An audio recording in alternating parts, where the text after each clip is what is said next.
जी अस्सलाम वालेकुम। मेरा नाम डॉक्टर सैफुल्लाह दुरानी है। आज की इस वीडियो में हम नी के बारे में बात करेंगे। आजकल हर घर में घुटने के मरीज़ ज़्यादा हैं, चाहे वो यंग एज है चाहे वो ओल्ड एज है। घुटनों में उनके दर्द रहता है, अतयात की पोजीशन में वो नहीं बैठ सकते, सीढ़ियाँ चढ़ने में तकलीफ़ होती है, उतरने में तकलीफ़ होती है। जब वो ज़मीन पे बैठते हैं तो थोड़ी देर तक, यानी कि जिसे हम क्रॉस लेग कहते हैं, वो बैठ के जब वो खड़े होते हैं तो उनको दर्द महसूस होता है। घुटनों से एक किस्म की आवाज़ आने लगती है, सुबह जब उठते हैं तो दर्द होता है। तो ये सारी जो है अलामात हमारे पास जो मोस्ट कॉमन कंडीशन है आजकल वो आर्थराइटिस है।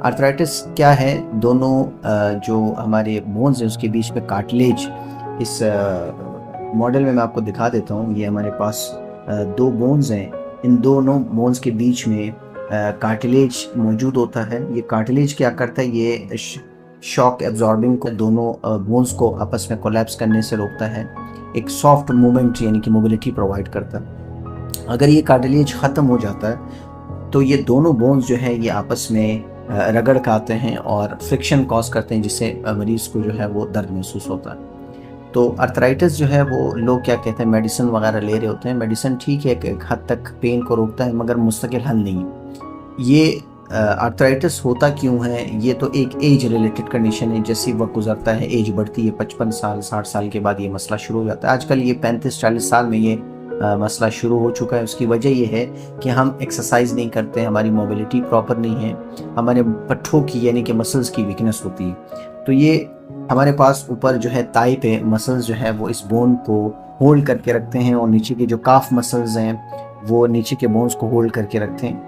तो ये क्या करते हैं, दोनों अगर वीक हो जाते हैं तो ये छोड़ देते हैं आपस में, तो कार्टिलेज दोनों बीच में आके फंस जाता है, कोलैप्स कर जाता है, और ये बोन्स में फ्रिक्शन कॉज करते हैं, जिसकी वजह से दर्द हो। इसकी अलामत क्या होती है? अलामत ये है कि घुटने में सूजन हो और घुटने से आवाज़ आना शुरू हो जाती है, और अतयात की पोजीशन में आप बैठ नहीं सकते हैं, सीढ़ियाँ नहीं चढ़ सकते हैं, और सुबह जब आप उठते हैं थोड़ी देर तक दर्द होता है, कुछ कदम के बाद जो है ये बेहतर हो जाता है। तो हम इस चीज़ को बगैर गोली, बगैर मेडिसिन के जो है वो सर्जरी के एक नेचुरल तरीके से इसका इलाज करते हैं, और इसमें मुख्तलिफ हम टेक्नोलॉजीज़ यूज़ करते हैं नी में। जो हमारे पास लेटेस्ट टेक्नोलॉजी मॉडलिटीज़ हैं, उस मॉडलिटीज़ से जो है वो कार्टिलेज को दोबारा से रीजनरेट करने में मदद देते हैं हमें, और मुख्तलिफ ऐसी एक्सरसाइजेज हैं जिससे ये दर्द जो है कम हो जाता है, और नी में जो स्पेस है वो वापस आना शुरू हो जाता है। अगर आपका कोई ऐसा मसला है तो आप अपॉइंटमेंट ले लीजिए, और इंशाल्लाह आपका मसला बहुत शुक्रिया।